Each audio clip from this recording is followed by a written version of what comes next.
Hey everyone, welcome to the latest installment of MSP Business School. As always, I'm Brian Doyle, here to be your navigator for the day. But we have a great guest, and I've got to thank this guest a little bit more because he pinch hit for me in a moment of need to come on today. But I'm really excited that we have him here. I want to welcome to the show Paul Knittle, CEO and co-founder of MTMG Inc. Paul, how are you doing today? Doing great. And I have to be honest, I saw the post that you were saying you were looking for a pinch hitter, and my heart broke for you. Since I do a couple of different podcasts as well, I know how hard that is. And it's when the curveball gets thrown at you, to have that backup plan is just a great thing. So happy to pinch in anytime, Coach. Well, we're going to be talking a lot about community today. And one of the things I did find very quickly is when you put a post out there, as always, the community rallies. And, well, Paul, you were the first person that jumped back on board with me. I've got 6 or 7 that jumped in right away, similar to you within the hour. And now my schedule's full, right?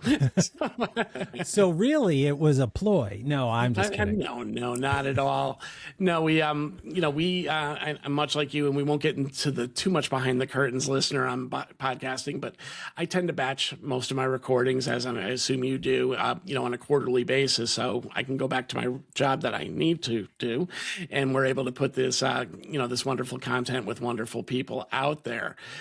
I was on the front end curve, and the person that was doing it was the next episode. So, here we sit today. Paul was gracious enough to jump in, and hopefully this will be the first time of many, Paul, for you and I to work together.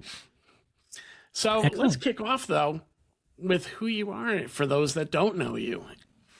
Sure. So Paul Knittle, we started MTMG about 3 years ago, and just to give a little backstory on me, I've been a director of operations for an event planning company when I was just out of college. And then I took the leap into sales for T-Mobile back in the day. Well, it was actually OmniPoint, then became VoiceStream, then became T-Mobile. 3 desks, same job. But welcome to telecom. Exactly. So did that for about 13 years, really successful, had a great time, met a lot of really great IT leaders. And that was an interesting time in the industry because BlackBerry was becoming a thing. There were no voice-enabled BlackBerries when I started. Actually, there weren't very many data devices back then. But yes, I know we're aging ourselves. But that was the time when that was such a new thing. We got to work with a lot of really intelligent and really forward-thinking IT executives. And I'll come back to that in a bit because a bunch of them have actually joined the firm. So back 20-something years ago, they were my client that I was trying to sell to, but because we created such strong relationships, we ended up staying working together. But I left there, moved into the MSP space, but for mobile devices only. So it's that we called the MMS, Managed Mobility Service. And that was a fascinating thing for us because most MSPs don't touch mobile devices because they don't want to. It's just a completely different world than they're used to. And it's just, why do I want to staff for that? Why do I want to deal with that? So we were in that part of the industry that we loved it, and that's all we did. But that was actually the reason I wanted to start the firm. The original name of the firm was actually Mind the Mobile Gap. And the original idea was to work with MSPs and say, all right, well, you don't touch mobile devices today, but we have 3 or 4 different providers that can come in and do that for you, white label it, give your end client more security by filling in that gap in your product line, give them more security, give them more service, and you make a little extra revenue, but my firm will do all the work. As we got to market, though, we started to see there were so many other avenues that we wanted to help people that we decided, okay, we're not mobile anymore. Let's just shorten it to MTMG and we'll go from there. But that's a little bit about where we came from. But the goal that we've learned over the years with the firm has been there are so many really good people in this space that you made the comment earlier before we jumped on air, the accidental entrepreneur. I'm sure people have heard your story, but it's one that's been around many times. Yeah. So I don't know if you've shared it before or. Well, I've definitely shared before. I mean, my story was, I was at an MSP that went from 8 employees to 52 employees to back down to 8. And our CEO was, left with a very difficult decision that he needed to make. And he basically said, it wouldn't be a barrier if you guys want to make it on your own. And my partner and I, we were catering to the traditional IT companies, not the .coms of the time. So he went out there and basically did a road trip and went to 20 of our clients. And the majority of them said, as long as we're not your only customer, we're in. And we were fortunate enough to, be able to make a go of it. But neither one of us had the plan of being entrepreneurial. Neither one of us was looking to do a company. We candidly felt we were still too young to even go down that path when it happened.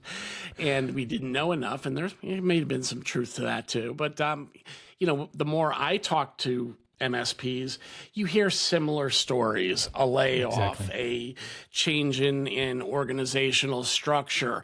They just started doing side work, and all of a sudden side work started becoming more lucrative than their day job.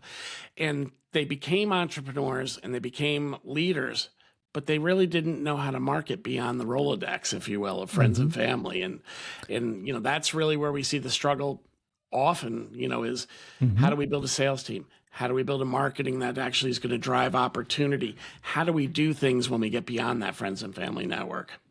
Exactly. And that's the same thing we've been seeing as well, in that a lot of the people that we've been working with in our community at MTMG is that same thing. They're brilliant technologists who decided they wanted to do this because they wanted to help people. They wanted to take on that IT work that firm, that towing company or that trucking company or that whatever business needs to focus on what they do. They don't know anything about IT, so they want to outsource it to these technology professionals.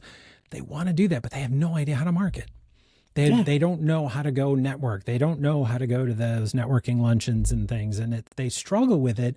Yet the more I talk to clients that need an MSP, those are exactly the kind of people they want to work with. Yeah. And part of that challenge that we keep seeing over and over again is that they keep seeing every day, probably 10 or 15 people say to them, hey, we can do meeting generation for you, get you leads, get you 50 leads a week and this and that and the next thing. And it's you've been in my inbox. Exactly.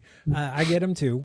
The thing that always drives me up a wall is I was in sales for years. I was never on the hunter side, just serve people that don't know sales. There's hunters that are the new logo people, and there's farmers who are more of the grow an existing relationship. Yep. I was always on the grow an existing relationship side, but there are so many organizations trying to sell by flooding inboxes. I've had 2 or 3 different companies come to me and say, hey, look, we'd love to work with you and we'd love to do some cold email outreach for you. And when we burn through your email addresses, or we burn through and ruin the trust score on your domain, we'll just get you another domain that looks like it. And I just keep thinking you are exactly part of the problem. Yep. By overwhelming good people who would love to possibly use your service, but because there are so many people flooding their inbox, it's almost impossible for the good people to break through.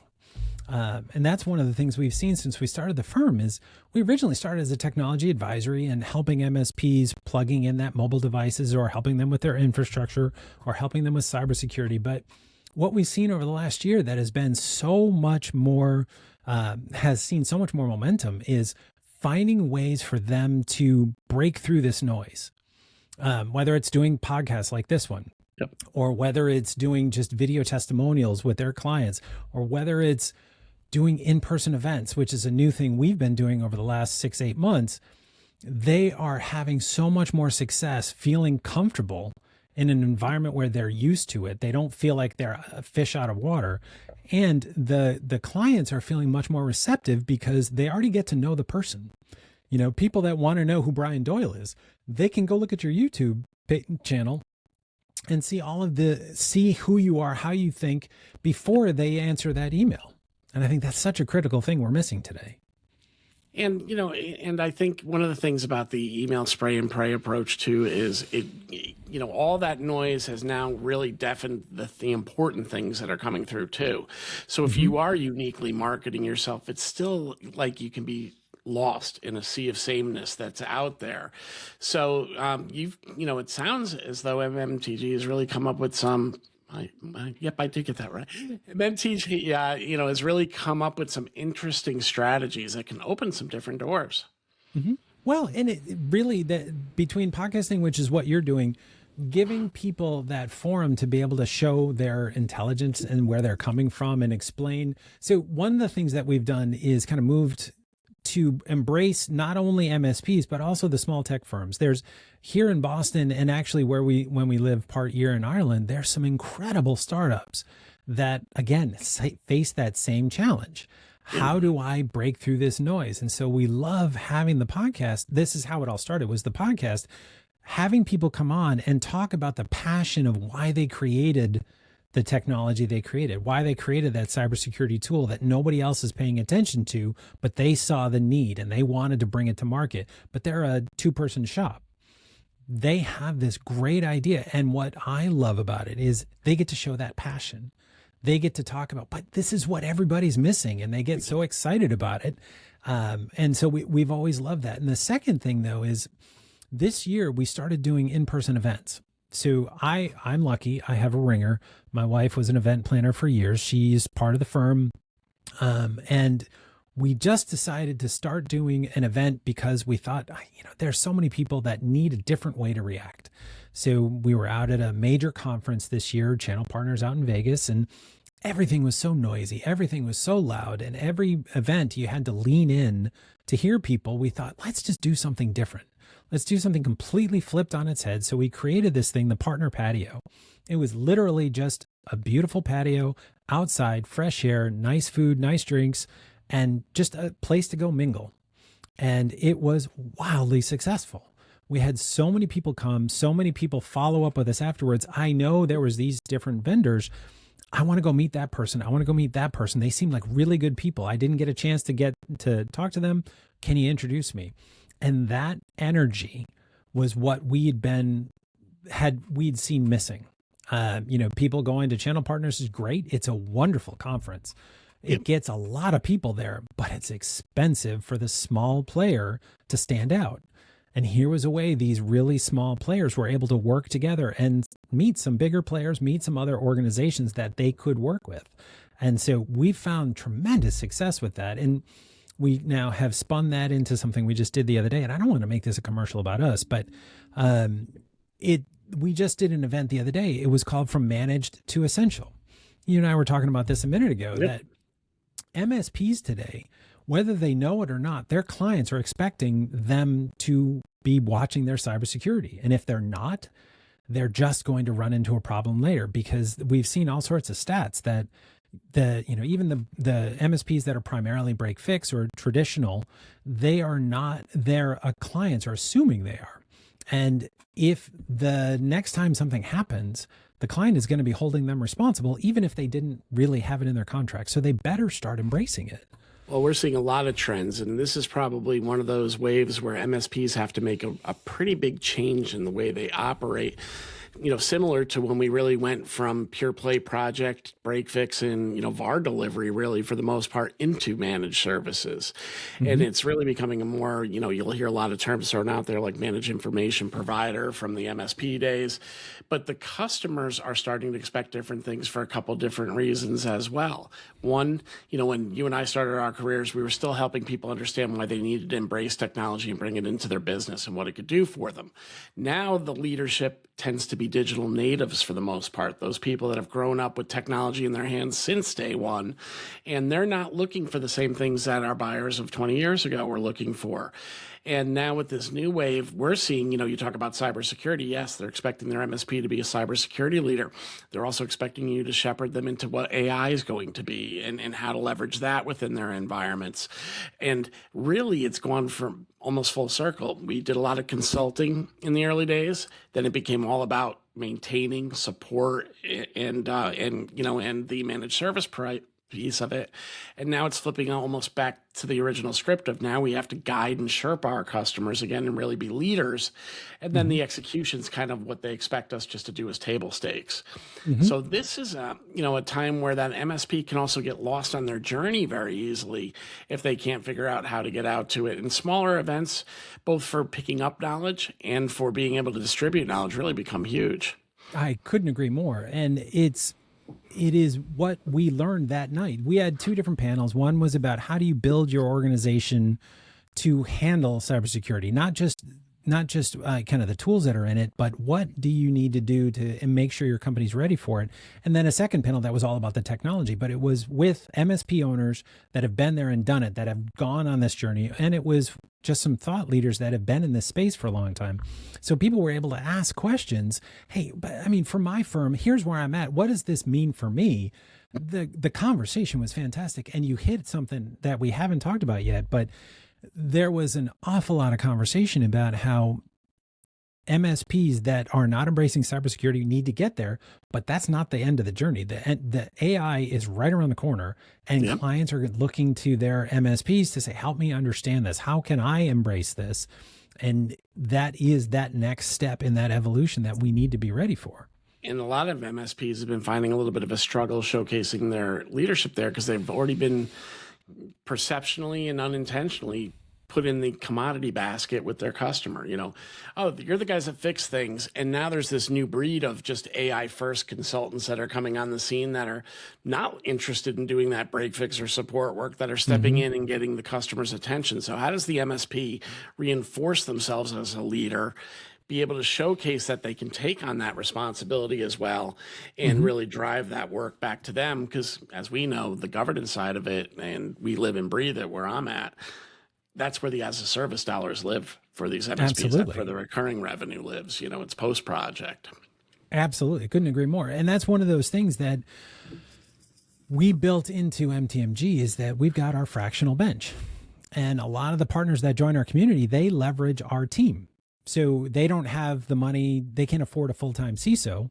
Well, they can take Reed Savory from our team and have him go become their CISO on that project to help them close it. Or they can leverage the rest of the community that is here that, well, you know what, we don't do AI just yet, but this firm that I've met through your events, they do. Can I talk to them about helping me close this thing or help me build this thing for my client? Now they have a company they can trust because they met them through these in-person events or through the podcasting or whatever. But because they're able to make that personal connection, that's what makes it so valuable. Yeah. Completely and personal agree. connections in this day and age, if you're not on the show circuit on the regular, getting those personal connections can be tough because there's a lot of remote workers. There's not as many of the physical events, especially on a regional basis, as there once was. And, a lot of MSPs are not in a position where their owner can say, you know what, I'm going to take 3 days off and I'm going to go hit a big conference.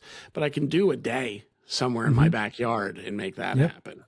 Yeah, that's a perfect example. And what we've tried to do with our partner Derigo is they're a leadership consulting firm. They do leadership coaching and things. And so they've got this beautiful facility that's used every day, but it's not used at night. So we've been partnering with them to host some of these events there. They can have 30, 50, 100 people there. And it's beautiful because it gives people that ability to come after work. They don't have to take time away from the day job, but go. And again, it's really just about networking and learning.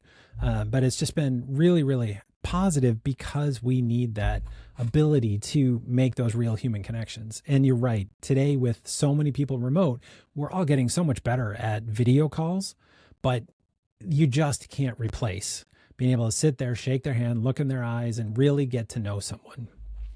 No, I mean, there's only so much you can do on a video call. That's why I think, when COVID came to an end, not to go back in time so much, the shows were just brimming, with people. And I think some of that, post-COVID inertia also is what's driven what is becoming one of the challenges at the shows is they've gotten louder. They've gotten bigger. They've gotten to that point. You're seeing more and more shows. I got to admit, some of the artists we've seen at some of the shows are amazing. Things we never thought we'd see in the world of IT, right? But those rooms are impossible to hold a conversation. And a lot of people talk about that too. It's like, this is cool, but I'd be okay with a little bit quieter DJ in the corner. Speaking of DJ, when I got out of college, I ran the event planning company I was part of. We started as DJs, and then we branched out into all sorts of different things. But one of those things that we always used to train our team was, if you see people leaning in to speak to each other, you're too loud. Yep. And that you're just sharing that example. We used to use that as a teaching moment, that you have to allow people to speak. If it's a dinner hour, if it's a time when people are supposed to be networking, you can't be that loud. Yes, as the DJ, you're so proud of your big music, but sorry. Going back 30 years, 40 years now. Oh God, man, I'm getting old. Going back too long, but remember those days. No, but watch a good wedding DJ. They know when to step in and they know when to step back, right? Obviously they're there to keep entertainment flowing, but there are some critical path things that happen at every wedding, and they got to make sure everybody's attention is there for it. And then exactly, and then there's a time to turn it really loud, and that's usually after all the ceremonial things are done and certain generations are leaving the room, and now the kids can have some fun. Exactly. It sounds like you've been there and done that, so I think just once or twice, right? So no, that's awesome. I think the thing that's been really, it's funny. I was talking about what we were going through here. It's been bringing back a lot of memories for how my career has transpired, and honestly, how my wife and I. She was a florist when I was doing the DJ thing, and then we did the event planning company. After that, we created a community theater up in West Newbury, Massachusetts, for kids that didn't have the money to go to some of the bigger schools that were doing theater and didn't want to travel all the way into Boston. So it was just a nice family community theater thing where kids that didn't always get that chance could go up on stage and try. Yep. And see how it went. And it wasn't about, okay, these are going to be grandiose productions. It was about giving the kids that first stage to try. And thinking through how the arc of our career has gone, we always love putting people in a room, giving good people to have a chance to do their thing, to shine a little bit. And now we've just brought that into our firm. Being able to do these events. It's funny. One of the things that we're talking to a number of small distillers. So these up and coming distillers that are small little either gin distilleries or breweries or wineries all over the Northeast that have a wonderful little product, but they can't get heard. They are talking to us about, well, could you do one of your little events here at our winery or at our distillery, and we'll do a tasting, we'll make it an event. So now we're able to kind of come full circle back again to how do we build that community? Yeah, they're not tech firms, but I don't know many people in tech that don't like to have a drink. Look, sometimes the location drives whether or not some people go to these events, right? If a hot new restaurant that's opened up that you haven't been able to get to is the place where it's going to be held, there's almost curiosity about the venue. And then, oh, by the way, the learning comes with, right? That kind of attitude going in. And I think that's some of the secret sauce. Like, we've seen a lot of our vendors out there starting to do these, pre-event dinners, right? And, I've done lunch and learns and things like that my whole life. And let's face it, if you invite somebody over to Morton Steakhouse for a noontime Tuesday steak, you're going to get 12 people to show up at your table. But the question is, can you get those 12 people then to take the next step with you, right? Right. And how do you make the event unique enough to make that worthwhile?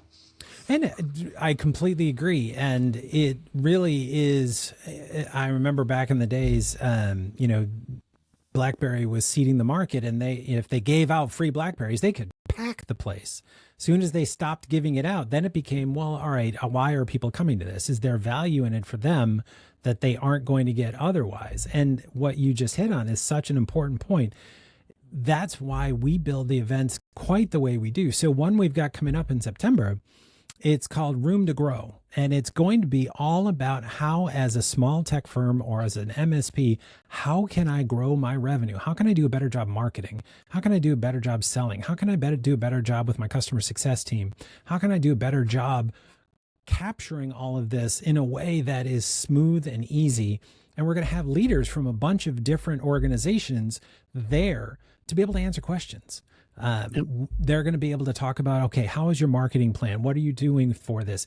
There's no expectations. There's no cost to it. It's just, I will say we are probably going to have tickets that have a small donation to them to a local charity.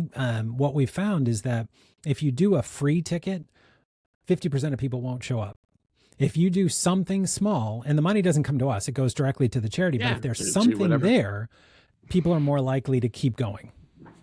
So we're going to do that. And the whole plan for the event is just to give people a low pressure way to ask some questions from people that have been there and know it. And how can I do this for my firm? And one of the people that we're going to do is we're going to take over a part of the event and say, okay, this one person gets to walk through whatever strategy they want with all of these leaders to help them refine it on the spot. And then everyone else can, a workshop type event as well. So it gets people involved right from the onset. Exactly. So we're excited about it and look forward to doing more of them.